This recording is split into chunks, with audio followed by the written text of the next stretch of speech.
एक ट्रेन ही स्टेशनमध्ये शिरली. लोकांनी पाहिली, शिटी वाजली, लाईट सुरू झाल्या, पण पुढच्या टनेलमध्ये गेल्यावरती ट्रेनच गायब झाली.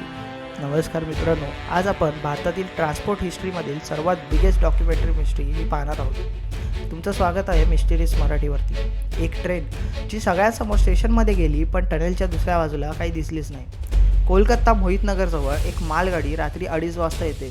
स्टेशन मास्टरने एंट्री केली. इंजिन नंबर 2472, 7 बोगीज, 3 क्र्यू आणि माल भरलेला. ट्रेन टनेलमध्ये शिरते. पुढे एक छोटं स्टेशन आहे, पण तिथे ट्रेन ही पोचलीच नाही.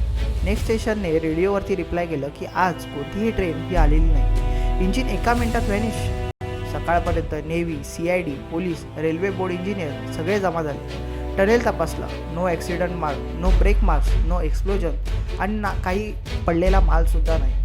टनेलची रचना ही सिंगल एंट्री, सिंगल एक्झिट. यामधून बाहेर पडणारा कोणताही दुसरा मार्ग नाही. पण ट्रेन जणू जमिनीतच शोषली गेलेली होती. आता यामध्ये काही पॉसिबल थेरीज सांगितल्या गेल्या. पहिलं म्हणजे अर्थ फिशर थेरी. टनेलखाली अचानक मोठी भूगर्भ पोकळी तयार झाली, पण ट्रेनचे मेटल इंजिन काही सापडले नाही. दुसरी म्हणजे इलेक्ट्रोमॅग्नेटिक एनोमली.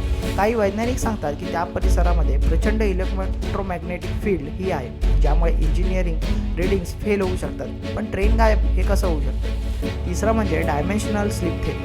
जपान, रशिया आणि US मध्ये असं डॉक्युमेंटेड आहे की काही ठिकाणी ऑब्जेक्ट हे सडनली डिसअपिअर फॉर सेकंड आणि मिनिट्स किंवा परमनंटली होतात. ट्रेन कदाचित दुसऱ्या डायमेन्शनमध्ये स्लाईड झालेली होती. I witness account. एका रेल्वे वर्करचं वाक्य आहे की ट्रेन टनेलमध्ये जाते तेव्हा आवाज सुरू होतो, पण मध्येच आवाज बंद होतो, जणू इंजिनने अस्तित्व सोडून दिलं. आजही त्या स्टेशनच्या रेकॉर्ड रूममध्ये त्या दिवसाची एंट्री ही ठेवलेली आहे.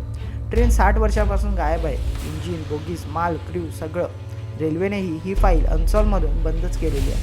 मित्रांनो, तुम्हाला जर व्हिडिओ आवडला असेल तर व्हिडिओ लाईक करा, शेअर करा आणि सबस्क्राईब करायला विसरू नका.